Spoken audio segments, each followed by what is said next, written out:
acting is about transformation. So what about your own experience have you been able to bring into your role as Lexi? And, how much of it are you able to bring in, or, how much are you able to live in who Lexi is? I think one of the beauties about this role is that it was written for me. Lana really did just try and grab things about our souls, would showcase who we are. And when I read Lexi for the first time, I was like, thank you, Mom. Thank you, Lana. Usually I sometimes struggle with characters and I go I wish we wouldn't do this. I wish we would talk more about this. And with Lexi, it was I want more. I need more. This is amazing. I felt so represented by her in every way. And I understood perfectly why Lana wanted me to be that role specifically. And also because Trinity is, when I first met Lana and we first talked about Matrix, one of the first things I said was I am who I am because of Trinity. I love Trinity. I see myself represented in her. She's my superhero. And now Lexi, really going in and saying, I'm here for her. I believe in her. She's my superhero. I was all right, moms. Yeah, this is me.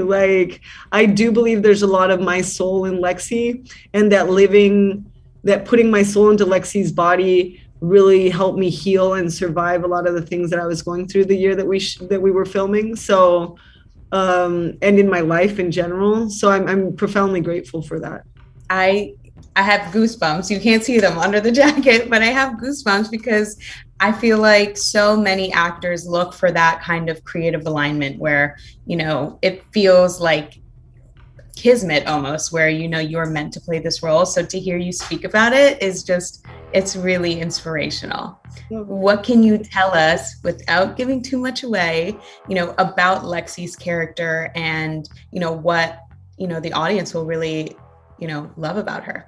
I think Lexi is a woman that when she was in the Matrix, she was, she lived a lot of layers of oppression and of pain, and she really focused her energy on loving and believing in Trinity. And Trinity helped her survive the Matrix and then wake up into the real world and continue to fight for what she believes in. And I think that's what makes Lexi so powerful and so beautiful, because she's so powerful in the Matrix and so vulnerable in the real world. And I think that complexity is beautiful and is something to be celebrated because it's very human of her. And I think she's a game changer. And that's what I love the most about Lexi. I love that. What has Lexi taught you that you will take with you, beyond the Matrix, into other roles, into life in general as we know it? I think, and I no me canso de decirlo, I really do believe that being Lexi during 2020 helped me survive one of the scariest moments in my life, not only because of the pandemic, but because of everything I was going through personally. I think that she made me realize, and the experience of filming Matrix 4 made me realize that the only obstacle that I have is myself.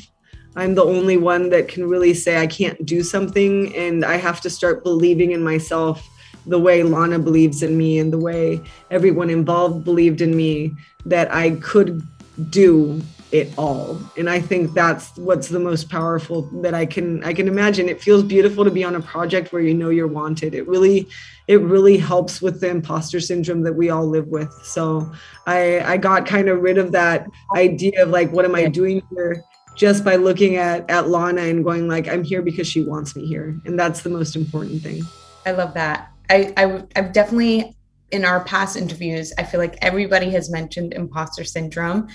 I suffer with it. I know anybody who's a creative does, you're am I meant to do this? And when you step onto a set, you're are you sure that you didn't make a mistake? But I think just, hearing you speak so candidly about it, everybody at Latina is such a huge fan of yours. So you have our support and our belief, just as much as you have Lana's and everybody else's. So to hear how you were able to overcome 2020, I think our audience is really going to resonate with that, because that year and 2021 also kicked all of our asses. So, true ass kicking in so many ways. Oh my God. Yeah. Not take a break, but yeah.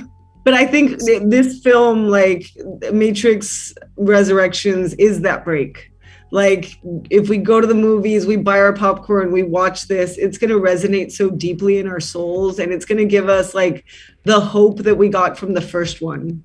You know, this like this hope of another world that we can create, that if we don't like our reality, we can transform it. It's empowering, and it's entertaining, and it's uplifting, and it's about love. And I think that's the most important thing. Lana dedicates this to her mom and dad, and she puts at the end a phrase of the film that says, you know, love is the genesis of everything. And I think that is the gist of it. Like, that is what life is all about, and what this pandemic and what our own personal revolutions can teach us is that love heals it all, and it's the genesis of everything. And when we're united as a family, the family we choose, not necessarily the blood family, but like with our friends and with the people that we surround ourselves with, we are so much stronger than we can imagine. The timing of that message literally could not be more perfect. That's really what we all need to hear a little bit of right now. So that's really beautiful. So as a Latina, what does it mean to you to be a part of a franchise this on this scale? You know, like you said, Trinity is your superhero, and I'm sure there's a million other people who would agree. Millions, please, billions, who knows? But, you know, what does it feel like for you to be a part of a franchise this huge, this epic? I think the main feeling that I have constantly and every day when I wake up into this like reality of being on Matrix Resurrections is gratitude.